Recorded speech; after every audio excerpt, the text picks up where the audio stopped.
Hi friends ఈ వీడియోలో నేను మామూలుగా బ్యాంక్కి చెక్ తీసుకెళ్తాం కదా, చెక్ తీసుకెళ్ళేసి డబ్బులు తీసుకుంటాము.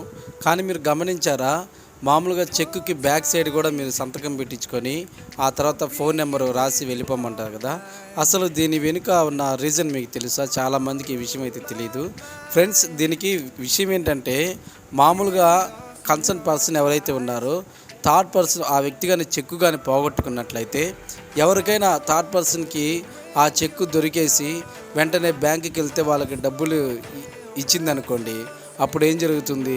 ముక్కు మొహం తెలియని వ్యక్తికి బ్యాంకు ఈ చెక్కు కానీ చూపించిన వెంటనే థర్డ్ పర్సన్కి ఇచ్చేసిన తర్వాత నా డబ్బులన్నీ బ్యాంకు వాళ్ళే దోచేశారనే నింద ఆ బ్యాంకు వాళ్ళకి వస్తుంది. కాబట్టి ఆ బ్యాంకు వాళ్ళు ఏం చేస్తారంటే, ఎవరైతే బ్యాంకు చెక్కు తీసుకొని వస్తారో దానినే బేరా చెక్ అంటారనమాట. అంటే థర్డ్ పర్సన్ చెక్కు నీదే కానీ నువ్వు వేరే వాళ్ళ చేత నువ్వు పంపించినప్పుడు దాన్ని బేరా చెక్ అంటారు.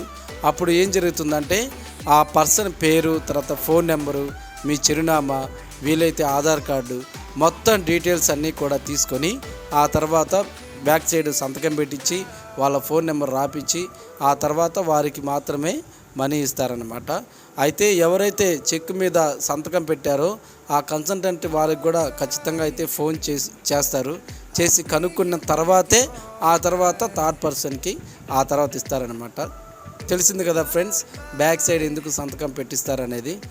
ఈ వీడియో మీకు నచ్చినట్లయితే లైక్ చేయండి, షేర్ చేయండి, సబ్స్క్రైబ్ చేయండి.